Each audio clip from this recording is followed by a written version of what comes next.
Wow, what a beautiful day. Thank you. Thank you for coming. So I'm here on behalf of the Trump campaign as an attorney for the president to describe to you the first part of a situation that is extremely troubling. First of all, for the state of Commonwealth of Pennsylvania, and then for a number of other states. And these lawsuits will be brought starting on Monday. But the first time it was discovered was here in Pennsylvania just a couple of days ago. The people you see behind me are just a few of about, I'd say, 50 to 60 poll watchers who will all testify that they were uniformly,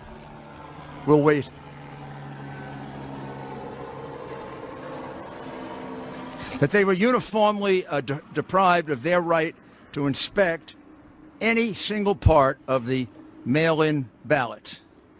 As you know, from the very beginning, the mail-in ballots were a source of some degree of skepticism, if not a lot of skepticism, as being innately prone to fraud.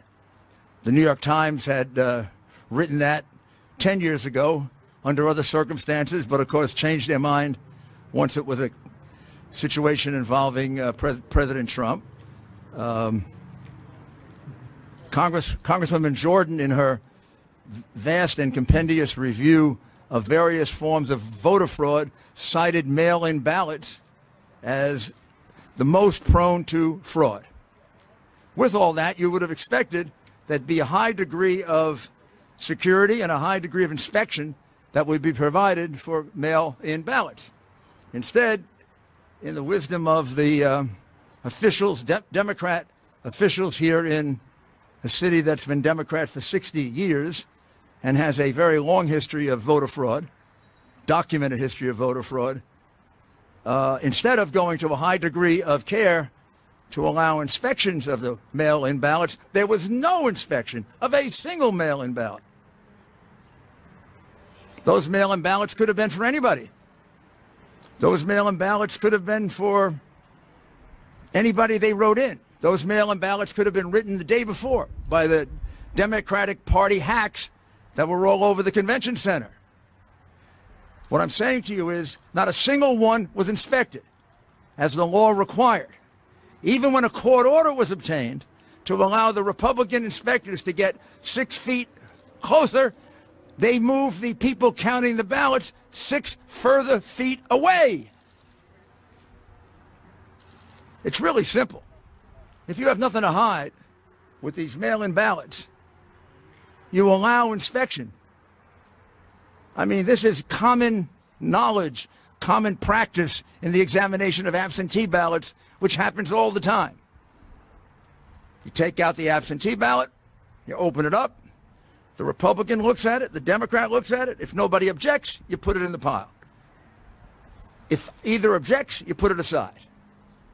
That's what's done for absentee ballots, which have the extra security of having signatures you can match.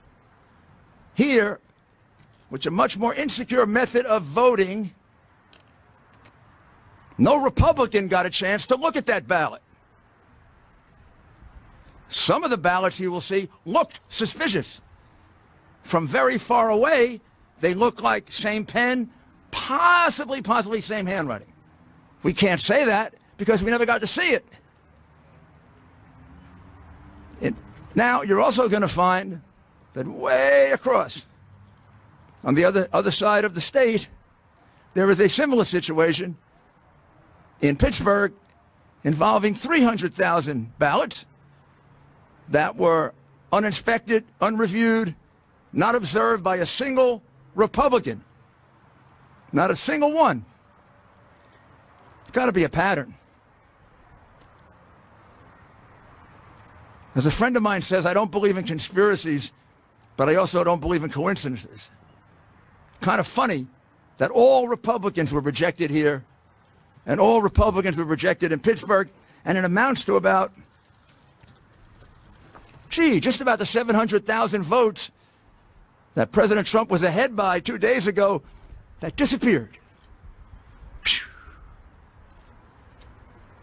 And we have no way of knowing, because we were deprived of the right to inspect, if a single one of those ballots is legitimate. That is unheard of. It's illegal. It's unconstitutional. And we will be bringing an action challenging that. And I emphasize to you, it's only one of the many other infirmities in this election. I know this city has a sad history of voter fraud. After all, Joe Frazier is still voting here. Kind of hard since he died 5 years ago, but Joe continues to vote. If I recall correctly, Joe was a Republican, so maybe I shouldn't complain. But we should go see if Joe is voting Republican or Democrat now from the grave. Also, Will Smith's father has voted here twice since he died. I don't know how he votes because his vote is secret. In Philadelphia, they keep the votes of dead people secret. At least that is something that you can be commended for. I'm not attacking the people of Philadelphia. I'm attacking a decrepit democratic machine, which has a lot of other reasons to be attacked. It's been around for 65 years. You keep electing the same people. The city gets no better. The crime goes way through the roof. The riots you have, the police stand by and watch it, not because of the police, because you have a mayor that lets them stand by and watch it. You got a district attorney who lets people go free. You are poorly served, ladies and gentlemen of Philadelphia. And then you got a political machine. Mayors who let riots take place, district attorneys who set criminals free. I don't think they're going to care much about ballot fraud. This is outrageous. In an enormously important contest with a very, very suspect method of voting, there was no security. Zero. The people of this city, people of this country, have no assurance at all that those ballots were actually cast. They would have to have been almost unanimously cast for Joe Biden in order to catch up. And let me have one or two of the people. Let me emphasize, this is only 2 or 3 of about 50 people so far that have given us statements, affidavits, recordings. We're going to have many, many witnesses. It's not a small case. It can be a big case. But I wanted you to get the flavor of it here in Philadelphia, because we also have to alert the people of Pittsburgh that the same fraud was done to them as here. And I'll also add, same thing was done in Georgia. The same thing was done in Michigan. The same thing was done in North Carolina. Seems to me somebody from the Democratic National Committee sent out a little note that said, don't let the Republicans look at those mail-in ballots, at least not in the big Democratic hack cities that we control. We've done a lot to destroy those cities, and now we're going to destroy their right to vote. So let's start off first. My friend, you just tell briefly what happened to you, who you are, and what happened to you like you described it before. I am Daryl Brooks. I'm in Philadelphia. Okay. Take your mask off. Okay, take it off. Take your mask off. Okay. All right. Daryl Brooks, Philadelphia resident. Here for about 2 years. I come out here to support our president, and this is one of the reasons why I wanted to be on the go to the poll to watch. A lot of us were excited about the president winning a second term, and a lot of individuals, African Americans in Philadelphia, were, especially men, were talking about the 401k plan and how they were excited because their finances. So when I go to the poll, it was basically they put us at 20 feet away, and they said no cameras, no phones, you cannot take pictures. I was even harassed by some of the Democratic Party poll watchers, and that is also recorded. And then next thing you know, it was 6 feet away, and they still would not allow us to see anything that was happening. We saw people working on the ballots, but we didn't know any names. We didn't see anything. We don't know if people voted twice or 3 times. We didn't know if people were dead people were voting. But we were there and we were watching, and it's such a shame. This is a democracy, Philadelphia, and they did not allow us to see anything, and was it corrupt or not.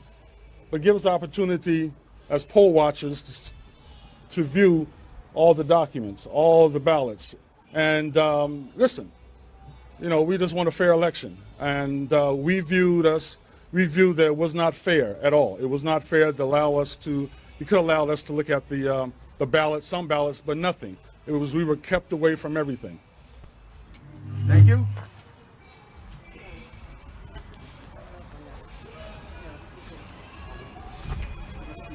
Thank you, sir. Hello, I'm Matt Silver. I went for 16 hours straight poll watching. It took about 30, 45 minutes to get through, despite me having credentials of all possible manner. Eventually I showed an email proving that I was supposed to go in. They at least let me through. When I was there, I was turned away for a tablet. They did not want any tablets or computers there. I had to bring that elsewhere. Eventually, when I was let through, you were not able to get anywhere near the ballots. There were 3 rows of people counting ballots. The closest at my day, may have been 15 feet away. Then there was another row, then there was another row. To the extent that you could see anything, we were told repeatedly, including by Democratic poll watchers, including by police, that if they see us taking a photograph or a video, we'll be thrown out and not let back in. The only place you could use a phone was several hundred feet away from the ballots. I don't know what they were trying to protect. When I was there, I saw some people looking at the ballots legitimately. Some people were flipping through them at a rate of every second or so in a way that we specifically could not even see a single thing.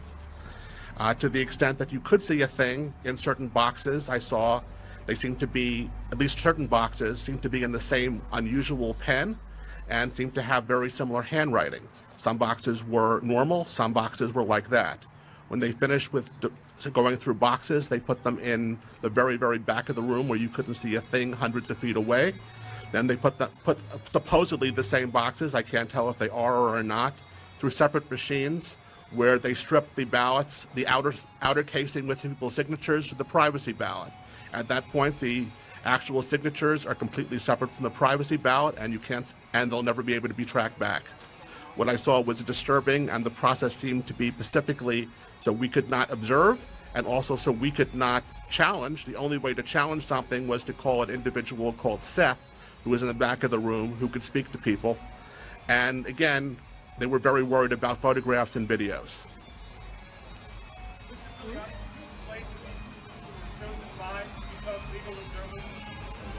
How were you chosen?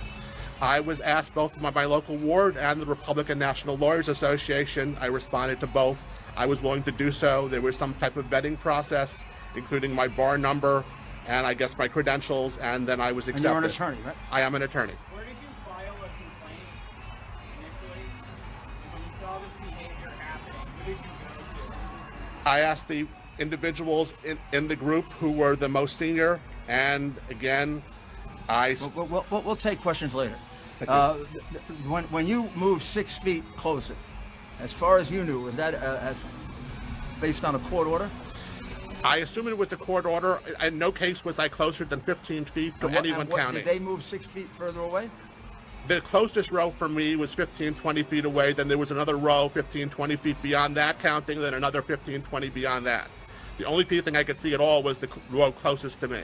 Okay. And again, how were you selected? I was selected by the Philadelphia Republican Party. And credentialed by them? Yes. Okay, thank you. And we'll have one. Lizette, would you speak for the other group that were not allowed access, which is another category? Would you mind? Not at all, thank you. See if I can get this down a little. I'll stand on my toes. Want me to hold you up? Good morning, thanks for being here. I'm Lisette Tarragano. I'm a longtime resident of Philadelphia. T as in Thomas, A-R-R-A-G-A-N-O. You're welcome. I am a longtime resident of Philadelphia, although not native. And quite frankly, I've always been about, I'm a retired attorney, and I got really, really hepped up about watching voter freedom, freedom of speech, and being able to say the words Donald Trump without getting pushed in the corner. And when I really got excited about being asked to observe ballots was when I felt that my way of life is being put in jeopardy.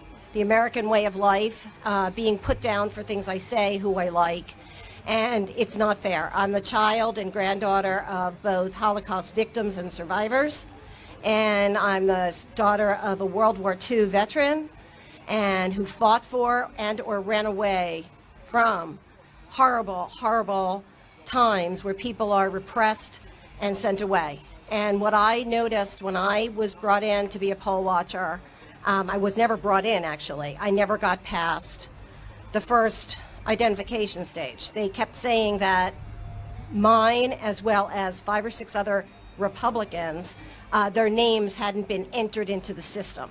And after the first time it happened, the second time it happened, I had no second thoughts about it being a problem, more that somebody failed to finger us into the computer system. But after a while, what I witnessed, and I said to Mr. Giuliani before, in a morbid curiosity, staring at, I felt insidious fraud going on. I felt that we were kept away from doing our civil duty.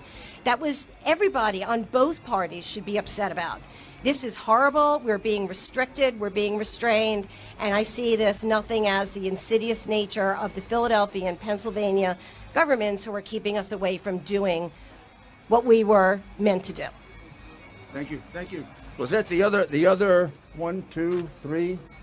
Are here with me today. The other 3 here are also poll watchers who were deprived of their opportunity to even go into the room. I could have brought, I'm getting a list now to count them, I could have brought about 50 with me, but I didn't do it for 2 reasons. 50 is too many. Number 2, they're afraid. They're afraid of being publicly identified. They're willing to testify in court. They're afraid there'll be repercussions against them because one of the people that did speak on television has already had threats. Jeremy Mercer, who was in charge, has already given a statement twice, both here in Philadelphia the day after the election, I believe, and then he was interviewed on television. Jeremy will basically corroborate the statements that were given about the fact that he was there for 21 hours and then again for another couple of hours. He believes about 300,000 ballots went through. He was unable to see any of them. He requested an opportunity to do so numerous times. Then they went to court. They got an order that they could be 6 feet closer. They were put 6 feet closer, and the tables they were observing were put at least 6 feet further away, or the people moved to tables that were further in the back. The other witnesses who we've interviewed, and we've interviewed about half of the 50, all corroborate to a T exactly what you see here, that they thought they were going to show up to do an inspection. Some of them had inspected absentee ballots before, where you're shown the ballot. The Republican is shown the ballot. The Democrat is shown the ballot. Neither objects, you put it in. If either objects, you put it aside for discussion later. Nothing like that happened here at all. This is a gross miscarriage of the process that would assure that these ballots are not fraudulent. It's a fraud, an absolute fraud. I mean, you can't just submit these ballots and not have them checked. They're highly suspect ballots, mail-in ballots. It's also highly suspect because it's almost mathematically impossible, several people have already testified, to close the lead that Biden closed when things closed on Tuesday night. President Trump was ahead by almost 800,000 votes. And it took a couple of days to be able to produce enough ballots to bring it down. Now, could some of those ballots have been manufactured in advance by the Democrat machine of Philadelphia? It wouldn't be the first time they did it. And then exactly why didn't they want the ballots inspected if the ballots are legitimate? It would seem to me, knowing the suspicion that would exist on a political machine like this, with the reputation that it has, you would go to the extra extent to be transparent. Instead, they went to an extra extent to be secretive, as did the Democrat Party in pretty much the cities they control as a machine like this one. Because although we don't have as many complaints yet, we've got about 12 in Atlanta, we've got about 15 in Detroit, we've got about 20 more in the rest of Michigan. I would say in at least 10 states now, we have complaints almost exactly like this. This will be a statewide case because there are 300,000 ballots equally in question in Pittsburgh with witnesses similar to these witnesses. In some cases, they actually saw a little bit more that would suggest that the ballots were being tampered with. But I have to wait until they're all fully debriefed. Mr. Guiliani, the race has been called for Vice President Giuliani. What would it take at this point for President Trump to concede, number one? Number two, Bernie? Number two, Mr. Giuliani, what evidence, concrete evidence, can you point to that the ballots themselves, not the people who are watching, but that the ballots themselves are being tampered with? The first one is possible concession. Well, first of all, obviously he's not going to concede when at least 600,000 ballots are in question. It's not my job to determine if the ballots are right or not. It's their job. But with a mail-in ballot or an absentee ballot, the burden under law is on the party that's proposing it, which is why it has to be inspected. It's not my, how can I possibly tell you there's fraud or no fraud? The way they conducted themselves, because it looks, I can't tell you exactly what's on the ballot. They conducted themselves in a way that suggests that there was fraud. One of the things that does involve fraud is not making it possible for the people who are supposed to inspect. That's a fraud. That's a fraud on the voters. The voters expect that their inspectors are going to be able to inspect. The voters were defrauded of that right. We will not know if those 600,000 ballots were valid, invalid, or not. Having conducted themselves that way, they certainly present a very strong circumstantial case that the ballots were tampered with. Also, the highly unusual, almost mathematically impossible reduction in the vote in that period of time also raises the question that the ballots were tampered with. So they've done everything they can to yell out to you we were tampering with the ballots without being stupid enough to show it to you. They kept our inspectors away. They kept our inspectors away uniformly. I don't think we're going to find a single Republican that ever got to look at one of those ballots when the law requires that we are allowed to look at them.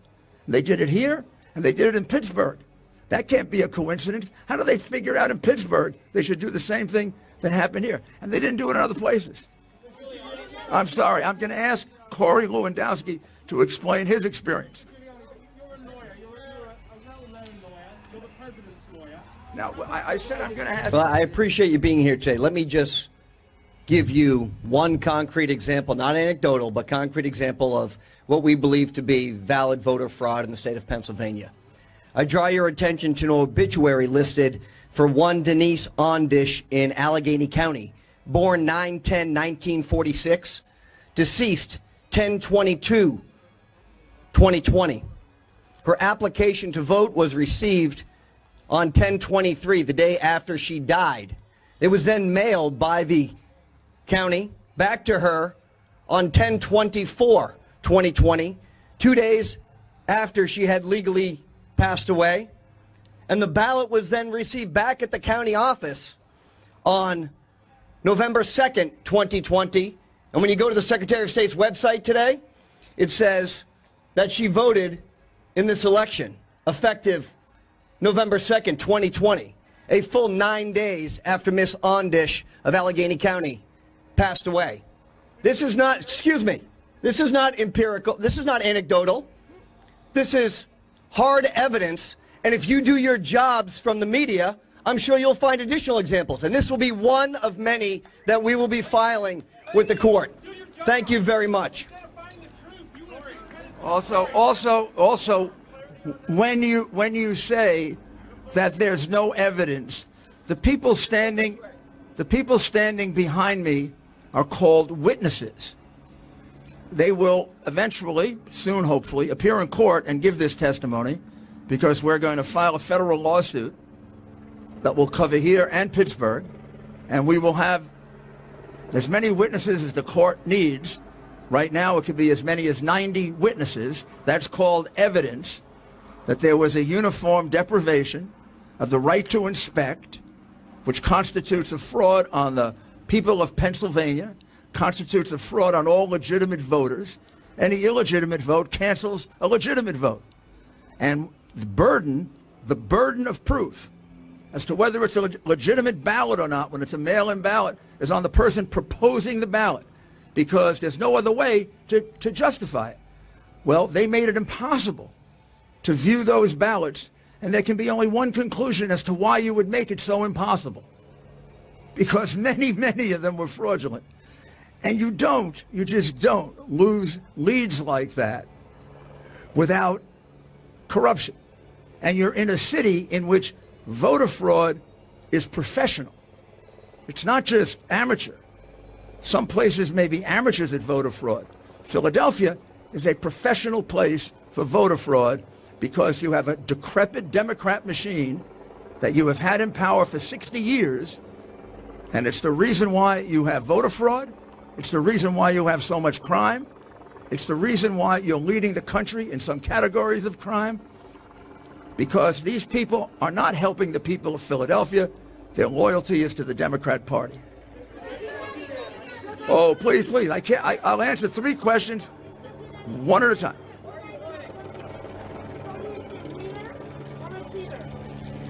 I'm sorry, I didn't understand that. Wiener?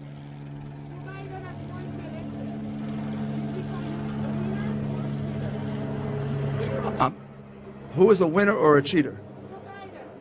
Oh, is he a winner or a cheater? Well, that's what we want to find out. We have a right. I mean, here's what I can say about this evidence.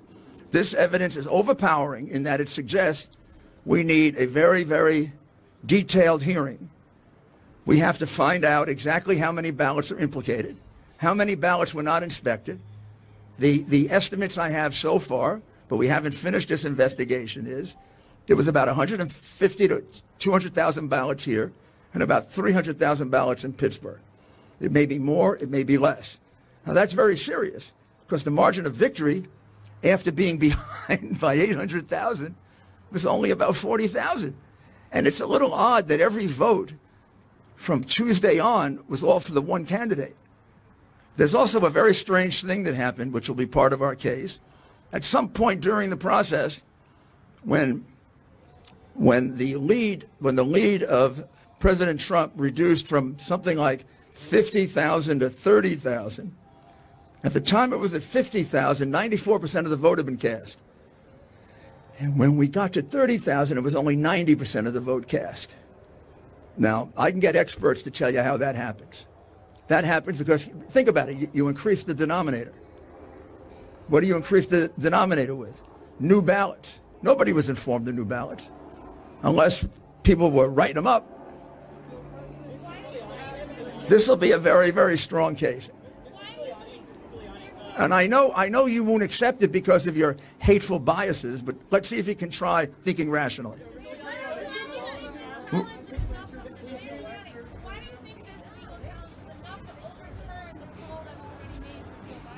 The poll?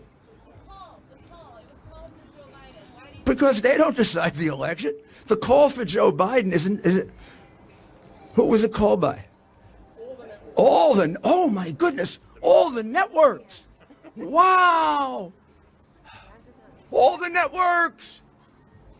We have to forget about the law. Judges don't count. All the networks thought Biden was going to win by 10%. Gee, what happened? Come on, don't be ridiculous. Networks don't get to decide elections. Courts do.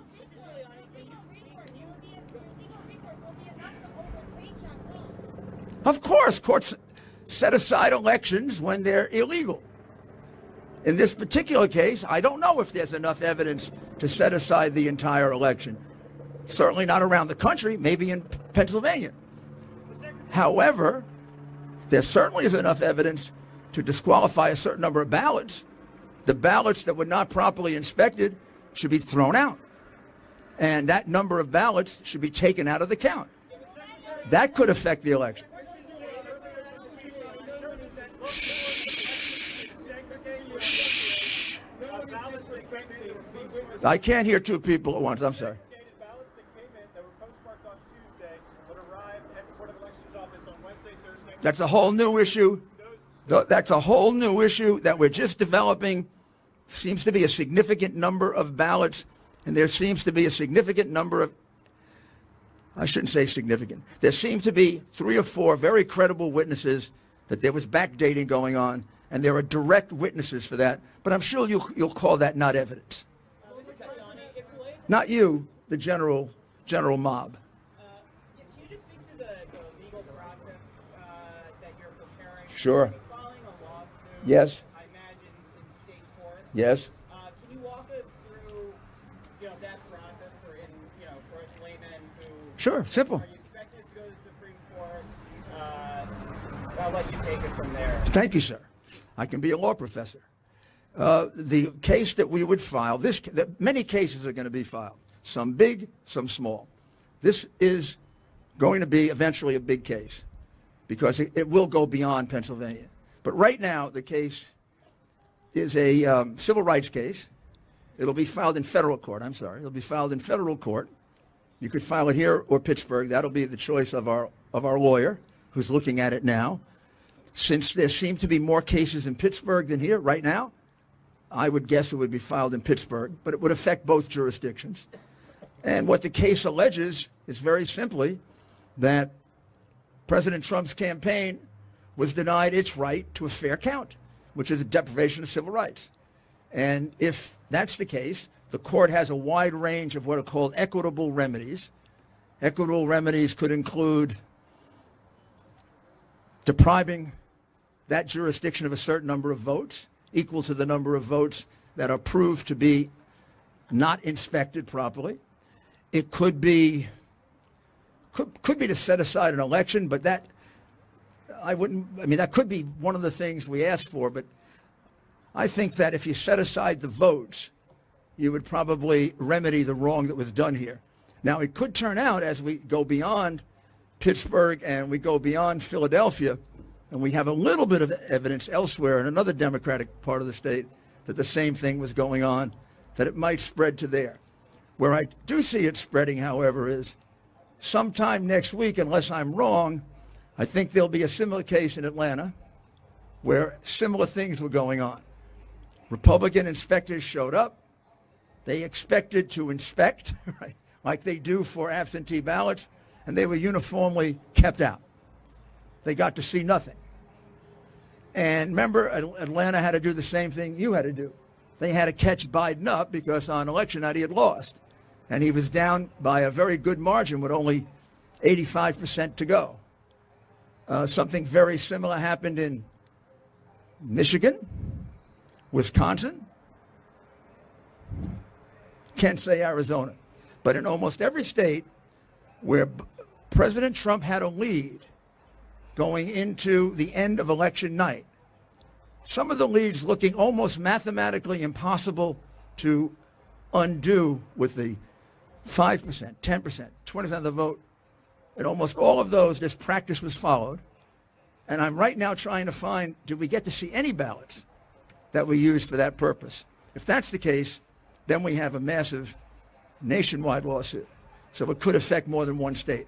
But right now, the one that it definitely affects is the state of Pennsylvania in a very, very big way. But it's not the only infirmity in this state. There are dead people voting, no question about it. We get any number of complaints of that. We have a very serious problem with backdating of ballots, including 4 witnesses now who are testifying to that. Whether that becomes part of this lawsuit or it's something separate, that isn't developed as fast as this has. One last question. Republican county officials in charge of elections in Pennsylvania are saying that they don't see any evidence of widespread voter fraud. So if the Republicans in charge of some of these counties who are doing this vote counting are saying there's no evidence of that, Why is there a discrepancy between the people actually in charge of that and the company? Well, that's like comparing apples and oranges, isn't it? They're not in charge of Philadelphia. How would... I'm glad they didn't see widespread fraud. That was in Republican counties. I don't think there was fraud in Republican counties. Right here in Philly, I have spoken to a Republican commissioner who is absolutely clear that he and other Republicans were able to watch the count here and that it was... Well, then let him come and tell me that. I haven't found one who's willing to tell me that. Let him give me an affidavit under oath, under penalty of perjury. You're telling me these people are lying? No, not at all. And I was going to say, I'm not disrespecting what they are. Well, I've spoken to about 50 people. I have statements from 25. We've spoken to 50. Every single inspector. Oh, no. I didn't speak to them. Are you the lawyer for the other side, by the way? Well, you should get paid for it. The reality is that nobody has come forward, even though I've called the state party, the city party.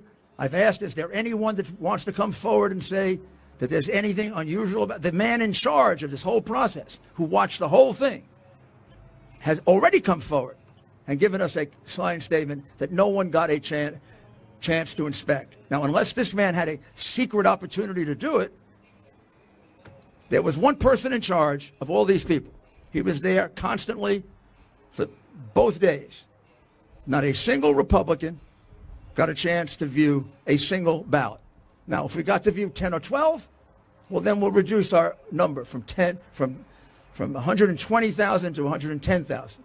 But you produced this man for me. So far, he hasn't come out of the woodwork. And, well, then, maybe, yeah. Well, if I were the commissioner of this city, I don't think I would admit that I didn't allow people to do this. I mean, there was a last time a Republican played ball with Democrats like that in New Jersey, he went to jail for 10 years. Thank you, guys. Thank you.